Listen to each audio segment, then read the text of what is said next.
رب اشرح لي صدري ويسر لي امری واحلل عقدۃ من لسانی یفقهوا قولی۔ سورۃ النساء آیت نمبر 34۔ اس آیت کی روشنی میں آئیے دیکھتے ہیں کہ ازدواجی زندگی کو کامیاب بنانے میں شوہر اور بیوی کا کردار کیا ہو سکتا ہے۔ اللہ تعالیٰ نے شوہر کے لیے اس سلسلے میں کیا ہدایات فرمائی ہیں اور بیوی کو کن چیزوں کا پابند کیا ہے۔ الرجال مرد، قوامون قوام کی جمع اسم مبالغہ، قوام کا صلہ جب علا آ جائے تو معنی ہوتا ہے حفاظت اور نگہبانی کرنا، ضرورتوں کا خیال رکھنا، نگہداشت کرنا۔ قوام، قیام، قیم، فعال کے وزن پر قوام، قائم رکھنے والا، انتظام کرنے والا۔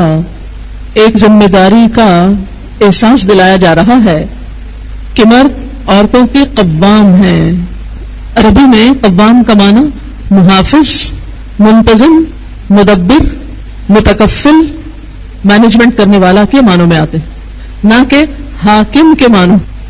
حاکم بھی چونکہ انتظام کرتا ہے ایک مملکت کا، تو اس لیے اس کا ترجمہ مفہوم سمجھانے کے لیے حاکم کر دیا گیا، جبکہ لفظی ترجمہ حاکم نہیں ہے، منتظم ہے، قائم رکھنے والا، مینٹین کرنے والا، مینجمنٹ کرنے والا، یعنی ایک خاندان کی۔ تو قامہ علا جو ہے وہ حاکمیت سے زیادہ ذمہ داری کے احساس کا حامل ہے۔ حفاظت، پروٹیکشن، کیئر اور تمام بنیادی ضروریات کی ذمہ داری اٹھانے والا۔ اس معنی کا جو ابھی میں نے کیا ہے آپ کے سامنے، اسے ذہن میں رکھ کر ایک شوہر کے رول کو اسلام نے جس طرح ڈٹرمن کیا ہے اسے محسوس کیجئے۔ الرجال قوامون علی النساء، مردوں کو عورتوں کا قوام بنایا گیا، ان کی حفاظت اور نگہداشت کا ذمہ دار بنایا گیا، ان کی ضروریات کو پورا کرنے والا بنایا گیا۔ کتنا پیار آتا ہے اللہ تعالیٰ پر کہ اتنا مہربان ہے ہمارا رب کہ اس نے ہمارے لیے اتنی سہولتیں فراہم کی، اتنے حقوق دیے، لیکن ہماری نگاہ نے اس نعمت کو محسوس نہیں کیا، اور شاید وجہ یہ تھی کہ ہمارے مردوں نے اپنی ذمہ داری کو محسوس نہیں کیا اور اپنی ذمہ داری ادا کرنے کی کوشش نہیں کی۔ اور شاید اس کے پیچھے ایک وجہ یہ بھی تھی کہ عورتوں کی آزادی کے نام پر عورتوں کو مردوں کی ذمہ داریوں میں حصے دار بنا دیا گیا، یا مردوں کی بھی کچھ ذمہ داریاں لینے کا شوق دلایا گیا اور اسے عزت کی بات بتایا گیا۔ عورت کے لیے عورت رہنا کافی نہ سمجھا گیا، اسے اس کی عزت اور اس کی بڑائی اور اس کی قدر و قیمت آدھا مرد بننے میں رکھ دی گئی۔ پورا تو بن نہیں سکتی نا، کیونکہ عورت جو ہے، لیکن عورت ہوتے ہوئے اسے مردوں والے کام بھی دے دیے گئے، اور جھانسا یہ دیا گیا کہ اس طرح تم زیادہ کانفیڈنٹ، انڈیپینڈنٹ اور زیادہ اہم ہو جاؤ گی۔ لیکن ان ساری چیزوں کے باوجود، ان سارے کاموں کے کر لینے کے باوجود، عورت آج بھی اسی طرح مظلوم ہے جیسے ان کاموں کے کرنے سے پہلے۔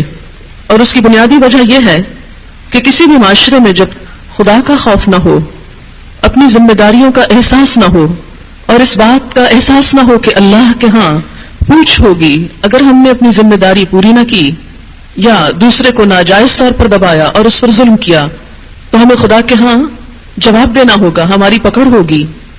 تو جس معاشرے کے اندر یہ احساس نہ ہو، وہاں کبھی بھی کسی کو کچھ حقوق نہیں مل سکتے، ہاں وہ عورتیں ہوں، خواہ وہ یتیم بچے ہوں، یا وہ کوئی اور عنصر ہو۔ ایک گھر کی کنگڈم میں اللہ نے مرد کو قوام بنایا کہ تم گھر والوں کی، اپنے اہل و عیال کی ضروریات پوری کرو۔ الرجال قوامون علی النساء، مرد قوام ہیں عورتوں پر۔ یہ آیت عورتوں کو اپنی آزادی میں خلل ڈالتی نظر آتی، اس لیے بہت ناراض ہوتی۔ وہ ناراضگی اور بڑھ جاتی ہے جب اردو ترجموں میں وہ قوام کا ترجمہ حاکم پڑھتے ہیں۔ یہاں بیسیکلی خاندان کو ایک چھوٹی سی سلطنت سے تعبیر کیا جا رہا ہے کہ گھر کی دنیا ایک چھوٹی سی کنگڈم ہے، اس کنگڈم میں اس کو چلانے کی ذمہ داری مرد پر ہے۔ قوام ذمہ داری کی طرف اشارہ ہے، قوام کہہ کر ذمہ دار بنایا گیا۔ اب آپ دیکھیں کہ ذمہ داری لینا اور ذمہ داری ادا کرنا کوئی آسان کام نہیں۔ اگر عورت کو اس بوجھ سے نجات دی گئی اور اسے ایک شہزادی کا درجہ دیا گیا کہ ایک شخص اس کے لیے سارا انتظام کر کے رکھے اور وہ سب کچھ استعمال کرے موج سے گھر میں بیٹھ کر، اس میں ناراضگی کی کیا بات ہے؟ اس میں پریشانی کی کیا بات ہے؟ اس میں غضبناک ہونے کی کیا بات ہے؟ اللہ تعالیٰ نے تو عورت کو اعزاز بخشا ہے گھر کی ملکہ بنا کر. اس میں عزت کی کیا بات تھی کہ عورت کو کہا جاتا بچے بھی پیدا کرو اور کما کے بھی لاؤ؟ اور اس کو کیا ایکویلٹی کا نام دیا جا سکتا ہے کہ اس پہ 2 کام ڈال دیے جائیں؟ کیا یہ کہا جاتا کہ عورت گھر بھی سنبھالے اور باہر بھی سنبھالے اور مرد گھر میں بیٹھ کے آرام سے کھائے؟ تو پھر کیا یہ خوشی کی بات تھی عورت کے لیے؟ نہیں.